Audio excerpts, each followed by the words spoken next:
pakain sa'yo. Oo nga. Nakakahiya eh. Sikat na singer ka tapos ikaw pa yung magsisilbi sa akin. Ano lang? Pinagnanakawan mo ba ako? Nararamdaman mo yung hiyang ganyan?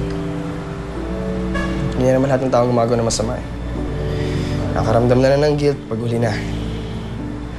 May karapatan kang magalit sa akin dahil sa ginawa ko.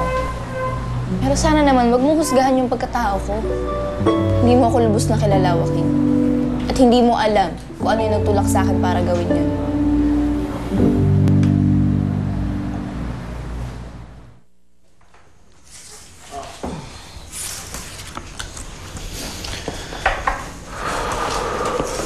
Oh.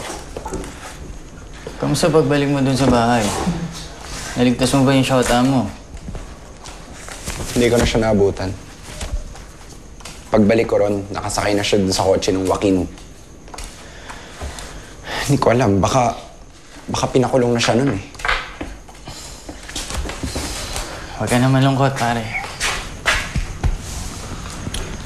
May magandang balita ako sa'yo. Malaki ang partiyan natin. Lalo pa pag nabenta natin to.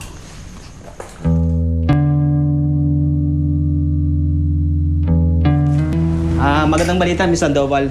Hindi malala ang pilay. Pwede ka nang discharge. Ay, salamat po. Thank you, Doc. Kasi advice ko sa... Sige. Okay. Sige. Ibis ka na. Doon mo. Alis na tayo. Oh, agad-agad? Oo. Baka kasi pagbili ng mga kasama mo yung bagay na ninakaw nila sa akin.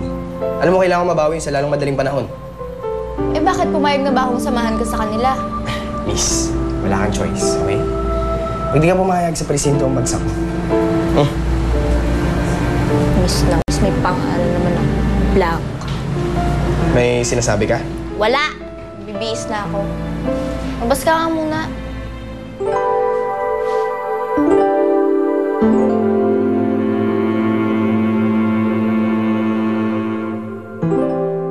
Samahan mo ko, Tol.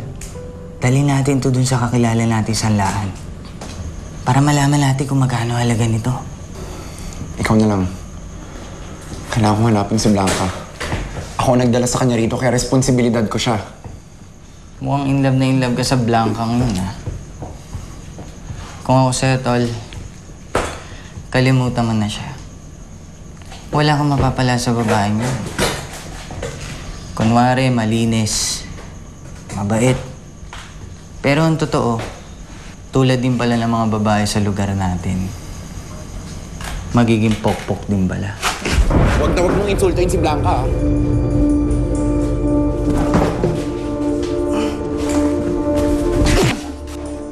Baka niyo yan.